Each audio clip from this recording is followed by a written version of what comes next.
एक समय की बात है, एक छोटे से गांव के किनारे एक जंगल था। उस जंगल में एक डरावनी चुड़ैल रहती थी।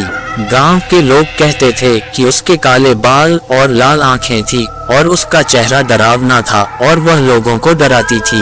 एक दिन एक लड़का अपने गांव के नए सरपंच से मिलने गया था। तब उसने वहां डरावनी चुड़ैल के बारे में सुना तो उसने सोचा कि उसे लोगों के सामने ले आना चाहिए।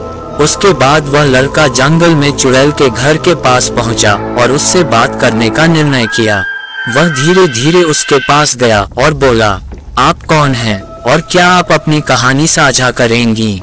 डरावनी चुड़ैल ने उसे ध्यान से देखा और फिर कहा, मुझे भी तुम्हारी कहानी सुननी है। आओ बैठो और मेरे साथ बात करो। लड़का हैरानी से चुड़ैल के पास बैठ गया और चुड़ैल की कहानी सुनी। वह समझ गया कि उसकी डरावनी रूप रचना के पीछे एक दुखी और अकेली आत्मा की कहानी थी। इसके बाद उसने डरावनी चुड़ैल को अपने साथ गांव में ले जाने का प्रस्ताव दिया। उसने लोगों को समझाया कि डरावनी चुड़ैल भी एक इंसान है और उसको समाज में समाहित करना चाहिए। धीरे धीरे लोग डरावनी चुड़ैल को स्वीकार करने लगे और उससे डरना बंद कर दिया। डरावनी चुड़ैल ने भी उसके साथ अच्छे रिश्ते बनाए और उनकी मदद की।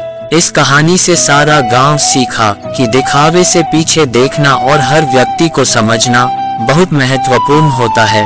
अंत में सभी ने साथ मिलकर खुशहाल और समृद्धि जीवन जीना सीखा।